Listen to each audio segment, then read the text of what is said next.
É, pessoal, chegou a hora de analisarmos aqui o filme do Adão Negro. O aguardado filme do Adão Negro, que vai começar uma nova era do DCU. E nesse vídeo a gente vai comentar o filme sem spoilers. Então fica tranquilo que não vai ter nada demais aqui. E assim, gente, esse filme ele é realmente muito importante para DC por tudo que ele significa. Esse é o filme dos sonhos do Dwayne Johnson, que ele tá produzindo desde 2007.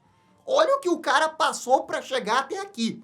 E ele conseguiu fazer o filme do jeito que deu, passando por todas as barreiras e conseguindo entregar esse filme. Mais de 15 anos, Gabriel. O cara ficou 15 anos produzindo um filme, Marcelo. Isso é dedicação. O verdadeiro Adão Negro para continuar por tanto tempo para querer fazer um filme. E quis o destino que esse filme que a Warner demorou tanto para aprovar fosse o filme que iria trazer o DCU para um novo momento. E esse é o momento que a gente vai começar a ver mais filmes do DCU conectados entre si. E esse filme fica muito evidente o quanto que eles querem expandir o universo DC. Porque além do Adão Negro, a gente tem a Sociedade da Justiça. E isso sem falar da cena pós-crédito. E assim, eu acho realmente importante destacar isso, porque as pessoas que estão lá agora, especialmente o Dwayne Johnson, eles lutaram para trazer esse filme. E não é porque eu que entenda que o filme não é perfeito que o esforço mereça ser desvalorizado. Porque o caminho que eles trilharam para esse filme, embora eu entenda que a história não tenha sido a ideal, é o caminho que eu quero ver mais filmes da DC. Porque assim, ó, eu fiquei muito dividido nesse filme do Adão Negro, porque tem coisas nele que eu achei que realmente se destacaram e mandaram muito bem, especialmente na Sociedade da Justiça, no visual dele, na estética dele, no visual de Kahndaq, nas cenas de ação. Tudo isso eu achei que o filme realmente se destacou. E é um filme que não parece um filme enlatado. É um filme que tem cara, é um filme que é um filme. Muitas pessoas estão elogiando as cenas de ação, lembrando o filme Homem de Aço, e que isso é a melhor parte do filme, especialmente as cenas de ação envolvendo o Adão Negro, badass com o The Rock, né, mandando bem, e o Senhor Destino. E cara, isso não é exagero não, esse é o grande destaque do filme. Pelas cenas de ação, o filme não decepciona de jeito nenhum. Só que, por outro lado, ele tem problemas. E o roteiro dele é onde ele acaba se expondo a maior das suas fragilidades. Especialmente no seu vilão e nos personagens de apoio que ficam jogando exposição de diálogo para explicar e fazer a história andar. Antes da gente chegar nesses pontos aí mais negativos do roteiro e tudo mais, ele tenta alguma coisa até o roteirinho ali, né? Ele traz uma mensagem, se você vê que ele tem um tema, assim, ele tenta chegar naquela questão de Kahndaq querendo se libertar dos opressores, né? Da invasão, até dos próprios heróis. Essa, pra mim, é a parte mais legal do roteiro. O tema do filme é sobre, de uma forma geral, é sobre liberdade. Sim, sim. A população de Kahndaq quer ter liberdade. E eles mesmos escolherem isso, né? E eles escolherem isso. Uhum. E, em consequência a tudo isso, a gente tem o país de Kahndaq, que é frequentemente devastado por, né, invasões, né? Outros povos que vêm e tomam conta do lugar. E ninguém liga pra eles, e né? se aproveitam deles, né? E aí eles falam essa coisa, que a maioria dos heróis aí não liga pra eles. Tipo, ó, não tem ninguém aqui, eles acabam recorrendo ao Adão Negro, que aí eu acho que esse é onde o filme ele tenta arranhar algumas coisas boas, na questão do roteiro, é onde ele se destaca. Porque, assim, na verdade, é bem surpreendente que o roteiro, ele tá se propondo a fazer uma crítica aos Estados Unidos. Descaradamente a Intergang, ela age como os Estados Unidos, né, nos tempos atuais. É pra ser uma crítica, sem sombra de dúvidas, assim, ó.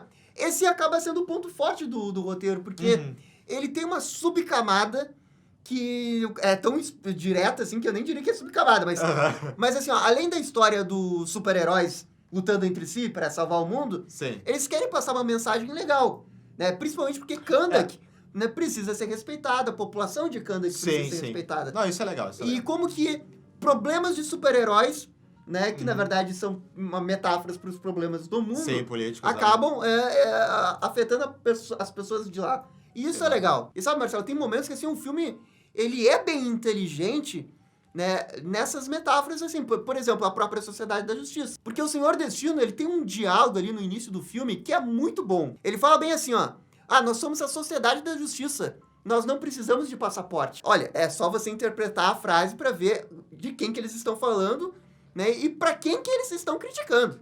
A Sociedade da Justiça simplesmente chegou em Kahndaq achando que ia resolver o problema de Kahndaq e nem sabia se a população queria mesmo resolver problemas. Eles simplesmente decidiram, né, que iriam invadir Kahndaq, né, sob o pretexto de ter uma arma de destruição em massa. Né?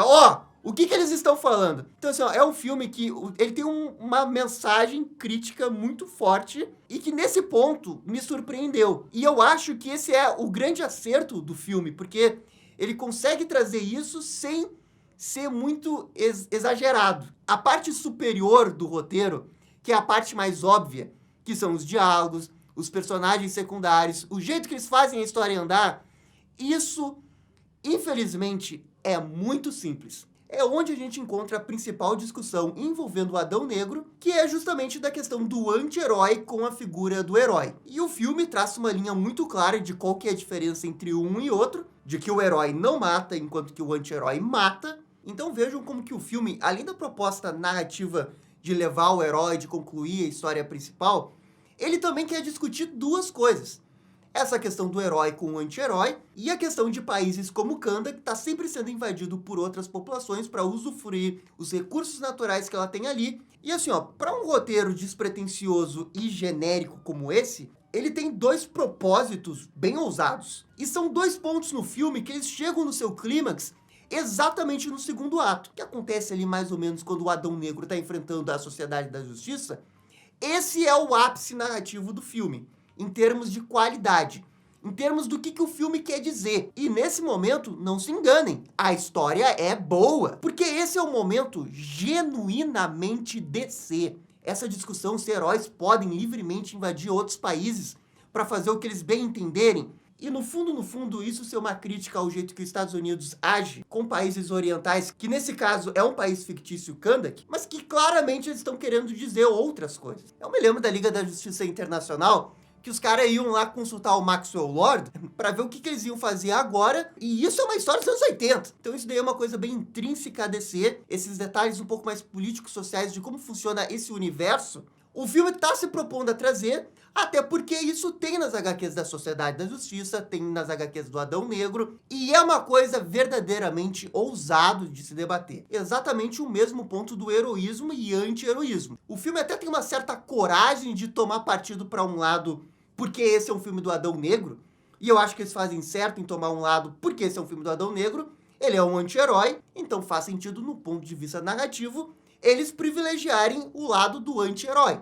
Faz total sentido isso. Da mesma forma que o filme do Coringa, que é um filme de um vilão, privilegia a narrativa do Coringa virando vilão. Só que o grande defeito dessa discussão de herói e anti-herói, ela acaba não saindo muito do óbvio. Porque a Sociedade da Justiça tá ali, e eles estão ali como heróis moralmente perfeitos. Eles estão com essa ideia clássica de herói que não mata, e o Gavião Negro é a representação máxima disso, porque ele gera um confronto direto com o Adão Negro. Só que o problema é que o roteiro ele não sabe exatamente como argumentar um lado ou outro. Porque isso aqui é um pouco mais difícil de fazer, porque são coisas que você vai fazer intrínseca à história. E a história caminha de um jeito para levar para o vilão Sabbac.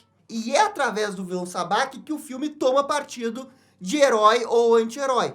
O que acaba sendo um pouco conveniente e torna a discussão um pouco rasa demais. Porque no meio do segundo ato, tem personagens ali fazendo perguntas interessantes pro Gavião Negro e pra Sociedade da Justiça. Por que eles estão ali? Porque só agora eles querem ajudar a Kahndaq? Se eles realmente querem ajudar a Kahndaq ou se não tem um interesse por trás? São perguntas extremamente pertinentes, que nos fazem entender por que a população toma partido para um lado. E que faz total sentido no contexto narrativo. Só que daí eles vão pro terceiro ato, que é um gibi ruim da Sociedade da Justiça. E esse build-up da mensagem que o filme estava querendo dizer, ele desencadeia numa coisa que é horrível no terceiro ato, que envolve diretamente a criança, que é a solução mais preguiçosa possível. E daí, quando eles fazem isso, eles desmobilizam toda a argumentação que eles estavam querendo fazer, porque eles arrumam a história de um jeito que é a maneira fácil. A solução conveniente daquele momento permitiu que o personagem tomasse tal decisão, sem que isso gerasse grandes consequências. E daí, bem, isso é preguiçoso. E é aqui que a história se perde. Porque o primeiro e o segundo ato, embora eles não sejam perfeitos, nem nada disso, eles têm um propósito muito claro da onde que eles querem levar a história. Mas aí eles chegam no terceiro ato e tudo de bom é descartado e as coisas ruins são valorizadas. Mas assim, Gabriel, a gente tem que falar, na verdade, primeira coisa é do Adão Negro. Sim. E o The Rock, do Dwayne Johnson. Como é que ele tá no papel aí pra ti? O que tu achou? É uma adaptação ok do Adão Negro, eu acho. Eles pegaram os pontos ali do Adão Negro, mas eu não acho que é inteiramente o Adão Negro. Eles É que deram eu uma acho que assim, ó, eles entenderam que o Adão Negro, as grandes coisas positivas dele é a questão do massa velho. Da brigaria, da porrada. Porradaria. Tá, E ele é porradeiro, sabe? Isso Ele eles manda acertaram. bem na porradaria. Ok. Agora, o Adão Negro, personagem, eu até acho que ele tá ok, Marcelo. Ah, O problema maior é como que a história não ajuda a desenvolver bem a personalidade do Adão Negro. que eu diria que todo o drama, as partes realmente dramáticas que tu precisa desenvolver o personagem, são essas cenas que tu já falou antes, que o roteiro ele é muito simples, ele é muito basicão. As cenas com a família, do filho, olha, é o básico, assim, que você possa fazer, e ele acaba não tendo um a mais, ele realmente é só esse personagem que dá porrada, mas você não tem muita substância desse personagem do Adão Negro no filme. É que assim, o Adão Negro, quando ele aparece, cara, ele tem uma ótima apresentação, ele tem uma cena de luta muito legal, mas daí a primeira cena, assim, ó, de fato, com falas com o Adão Negro, vai ser ele com uma criança no quarto dela. E o roteiro, ele não consegue mostrar esse Adão Negro. O Adão Negro que sofreu no passado, o Adão Negro que agora reencontra no presente, não entende direito o que é o mundo. E o roteiro poderia afundar nessa história. Só que eles não vão nisso. O Adão Negro, a partir desse momento, começa a fazer piada com a criança, de frase de efeito do que ele tem que fazer quando faz determinada coisa. E aí a gente vê ele lamentando. E depois ele volta a fazer piada. E daí ele tá lamentando. Sabe, o filme não se decide em que status o Adão Negro se encontra. Feliz, triste, motivado para ser o Adão Negro no presente. O filme não diz isso. Porque o roteiro não permite. Eu não acho que seja uma adaptação. Meu Deus, é horrível esse Adão Negro, eles não sabem de nada do Adão Negro. Não, eles sabem, mas o roteiro não consegue tirar o máximo do máximo. Tanto que o filme tem uma reviravolta que começa no início do terceiro ato, só que essa é uma reviravolta que já tá nos trailers. Então, assim, eu não consigo entender como que a história foi conduzida desse jeito, porque no meio desse negócio de fazer o desenvolvimento do Adão Negro, eles acabam perdendo o grande ponto forte que eles tinham da metade pro final do filme, que é justamente a Sociedade da Justiça invadindo o Kahndaq. Isso daqui era um negócio precioso que o roteiro tinha e que é abandonado no terceiro ato. Como é que eles conseguiram abandonar o melhor ponto argumentativo do roteiro deles? Não esquece esse desenvolvimento que a gente tá dando legal aqui. Vamos colocar o vilão Sabak aqui pra dar porrada. Vamos dar porrada. Ah, Gabriel, mas você sempre disse que esse filme era pra dar porrada, não era pra ter roteiro. Não, ok, o filme tem porrada. Tem cenas de ação, são ótimas. Só que eu acho que até no roteiro que ele acabou entregando, ele não entrega o feijão com arroz bem feito. É o feijão com arroz que queimou um pouquinho. Porque assim, ó, tem essa criança. E eu juro por Deus, eu não... A criança, ela afunda totalmente a história. Porque eles usam a criança como uma exposição e uma muleta para avançar a história. O tempo não é uma vez. É o filme inteiro. O filme inteiro é praticamente guiado pela criança e o que ele faz com tal objeto. E isso determina todas as ações do roteiro. E isso diminui completamente todos os outros personagens. Porque daí você tem um vilão sendo enganado por uma criança. Você tem heróis sendo enganados por uma... Você absolutamente é guiado por causa de uma criança que mal aparecia nos trailers. E por que será que ele não aparecia nos trailers? Porque eles sabiam que não estava bom. Porque a criança, infelizmente, é a pior parte do filme e o roteiro se apoia completamente nela, ao invés de deixar o que realmente brilha no filme. O Adão Negro, a Sociedade da Justiça, até a mãe da criança, a Adriana Tomás, ela é muito melhor do que a criança. Porque ela tem um traço de personalidade coerente com a sua idade, pelo menos, né? Mas a outra coisa que a gente sabia que ia dar ruim, que a gente não sabia da criança, é o vilão do filme. O nosso glorioso Sabak. Que também, por que será, ele não tava muito, né, não tinha muitas falas, né? O personagem lá, antes dele virar o Sabak, demôniozão, por que será que ele não tava... É que assim, ó, o Sabak, ele se credenciou a ser um dos piores vilões que o DCU já teve. Forte concorrente. Um dos piores. E por quê? Ah, não é por causa da cena de ação, é porque não tem fala. Ele não tem... Ele não tem nada. Ele tem um décimo de desenvolvimento para pelo menos é uma motivação. Ele tem uma motivação só. Na primeira cena que ele aparece, você já sabe o que ele vai fazer. Ele tá sempre agindo como vilão. Não, e o link que eles tentam fazer com o herói, com o vilão, é algo que a gente também já esperava. E assim, é o básico. Gente, isso aqui não tem como alguém ter sido pago para escrever isso aqui. Sério, desse vilão, olha, não dá, gente. Não dá. É a coincidência astronômica, né? Tudo que acontece ali. Muita coincidência. Nossa, demais. E assim, o que realmente vai determinar se você aceita o Sabaki como vilão ok pra ruim, é o quanto que você quer passar pano pra cenas de ação. Né? Porque, as cenas de ação são boas. Pô, as cenas de ação deles são boas. E no meio disso ele fica falando frase de efeito. Mas assim, infelizmente, ele é um nível Lobo da Steppe do Joss Whedon. Tá ali, mal tem motivação, e que sim, é decepcionante, porque o segundo ato do filme é amplamente superior ao terceiro. Porque o segundo ato é o que apresenta a Sociedade da Justiça, é o que coloca o Adão Negro enfrentando a Sociedade da Justiça, e quando o filme tá ali pra tirar um 10, eles... Opa, não, chega, tá muito bom aqui, não, chega. Sabaki, quero Sabaki. Aí o filme se perde completamente. Porque assim, eu falei da Sociedade da Justiça. A Sociedade da Justiça tá excelente no filme. Todos os personagens. O Senhor Destino, cara, Senhor Destino é um sonho ele sendo adaptado desse jeito. Visual incrível, o Ken Nelson Pierce Brosnan mandando muito bem, usando poderes sensacionais, o Jutsu Clone das Sombras ali demais, mas mais ainda... A direção manda bem ao explorar os seus poderes. Tem uma cena de ação dele pro final do filme que, cara, eu fiquei impressionado. Foi um negócio nível James Gunn. James Gunn fez um negócio parecido no Esquadrão Suicida. E aqui o cara mandou bem. É uma grande cena de ação. E o Senhor Destino, ele tem um certo nível de desenvolvimento de personagem. Ele tem um arco ali de querer ir contra o destino. Já que ele tá tendo visões, ele não quer que uma das visões se cumpra. Como se ele estivesse sendo amaldiçoado pelo próprio Nabu, pelo destino, cansado de ter visões. Então, assim, o Senhor Destino, cara, eu não tenho nada o que reclamar. Talvez ele tenha tirado um pouco o elmo demais pra ter conversa. Mas aí eu entendo, né, porque é o Pierce Brosnan, tem que mostrar o Pierce Brosnan, né, então, ok. Podia ter mais poder, Gabriel. Podia ter mais mas foi legal. Ele mostrou uns poderes legais. E assim, pra mim, ele é disparado o melhor personagem, um sonho. Queria muito ver mais projetos envolvendo ele. E o outro que merece destaque é o Gavião Negro. Porque o Gavião Negro, ele tá com esse visual irado.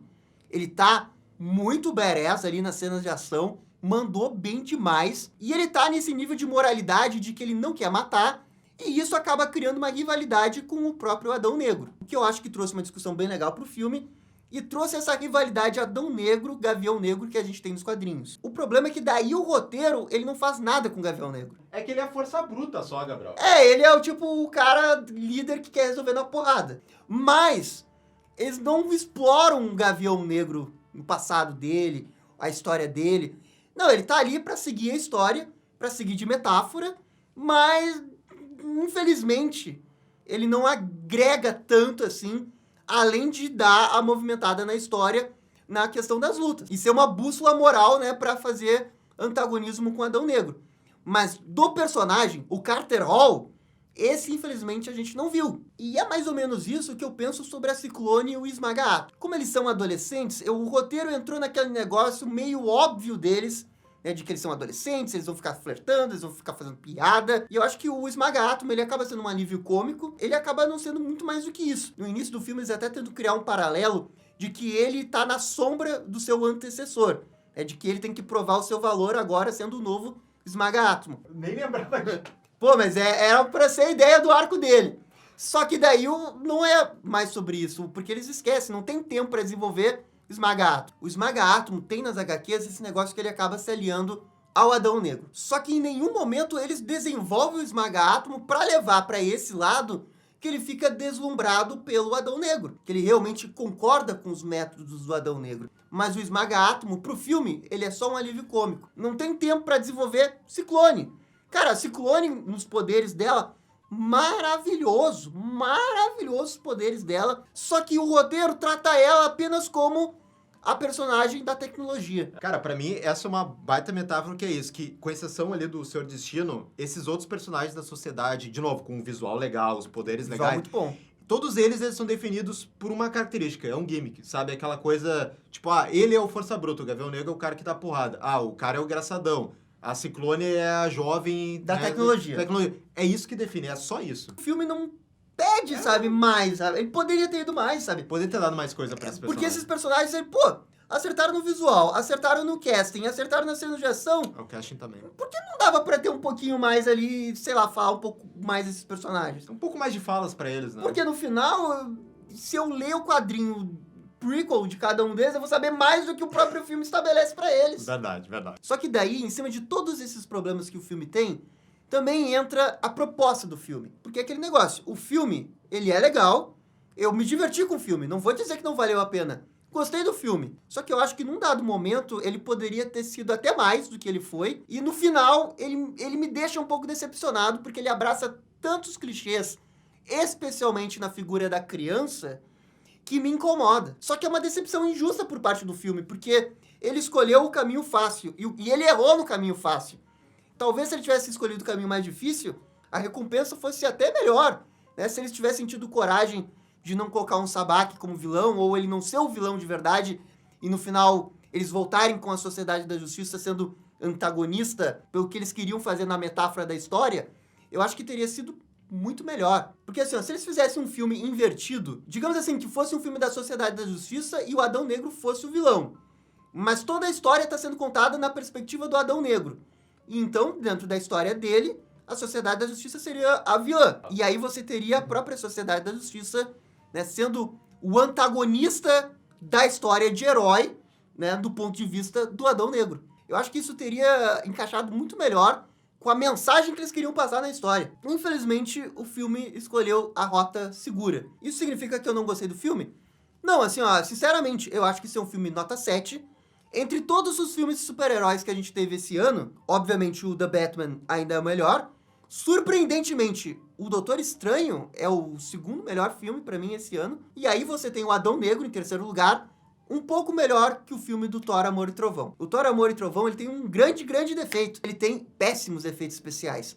O Adão Negro, eu acho que ele acertou na medida do possível nas piadas. E ele tem ótimos efeitos especiais. Então, muito embora a história dele esteja mais ou menos no mesmo nível que o Thor, Amor e Trovão, ele acaba se destacando na parte técnica. As cenas de ação, a direção, a fotografia, o visual, né? Eu acho que nisso daí o filme compensa. E no final do dia, se você só quer ver um filme de DC com super-heróis dando porrada, esse filme vai ser ótimo. Só que as tropes, o fato dele querer ser o mais acessível para todo mundo, para ser o grande blockbuster da DC, isso, infelizmente, segura o filme e torna o filme mais raso, né? Que poderia, no final do dia, ter sido mais. Pra mim, esse é o filme nota 7. Ele passa na prova. Ele é melhor que o Thor, mas ele não é melhor que os outros filmes que a gente teve esse ano. Mas isso daqui é só a minha opinião. Por favor, galera, comentem aqui embaixo. E, gente, no mais, é isso daí. Muito obrigado e dá-lhe DC! E esse foi o vídeo da crítica sem spoilers de Adão Negro. E aí, gostaram? Não gostaram? Deixem suas opiniões nos comentários. E se curtiram o vídeo, deixe aquele joinha. E inscreva-se no canal para ficar sabendo absolutamente tudo sobre Batman. Obrigado, gente, e até a próxima. Tchau, tchau.